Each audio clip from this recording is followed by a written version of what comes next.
I was with them when we picked up this bomb, and it was picked up just up here. You were with them? Yeah, when we picked this up. Do you remember what did it look like? Oh yeah, it was a 2.5-inch mortar. I'll never get over it. Isn't that right, Don? Mm-hmm. I mentioned it lots of times. I said, not very long ago, of course. I think the older you get, you go back remembering the good times you had on that farm and the neighbors.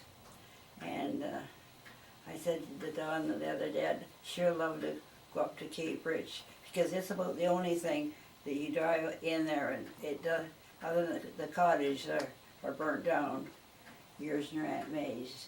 Mm-hmm. The Cape looks just the same with the cedar trees and the road and Mountain Lake. No, it's It's something you have to experience. I remember hearing my parents, you know, I wasn't very old, but listening to them talk about the awful news that had hit the area, that there was going to be all this land expropriated. And even in those days, I think I felt, you know, the concern and the trauma that was being experienced. So we'd go in the orchard, we were picking pears, and we were picking up these smoke bombs and taking them home. I had my bedroom, they were all over the place. I had all the different shells stashed in my bedroom. Just what had been fired. No high explosive, they're all armored piercing and smoke bombs. Now, we found this mortar that hadn't gone up. At Mountain Lake, there used to be people come out from Meaford for picnics. There was tables out there, and it was used a lot. Mm-hmm. And the same at Cape, they'd have picnics at Cape Ridge. I have one picture of only about 2 people I know them, the mom and dad. And when you had picnics, your tablecloth went on the ground.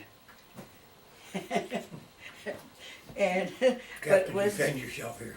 it was, no, I have a lot of memories. And Elmer went over, picked it out, and he said, "Oh, I'm taking this thing home." And he said, "The smoke bomb fins will fit in this." So he said, "I'm going to take a set of fins off a good smoke bomb." They were held on by 3 screws. So he said, "I'm going to take this home." So I said, "You better show it to your father first." The people are saying, well, we'll do this, we'll let them have the land for the duration. It's our patriotic duty. Always with the understanding that when it was over, it would be theirs to come back to.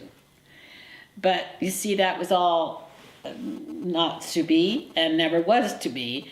And there were so many stories of heartache when people are driving away, and it was really cruel. They didn't wait sometimes for people to be out of sight even. They blew up the garage or they blew up the barn, you know. And, you know, that would be a heartbreak for people to realize that, well, that's gone.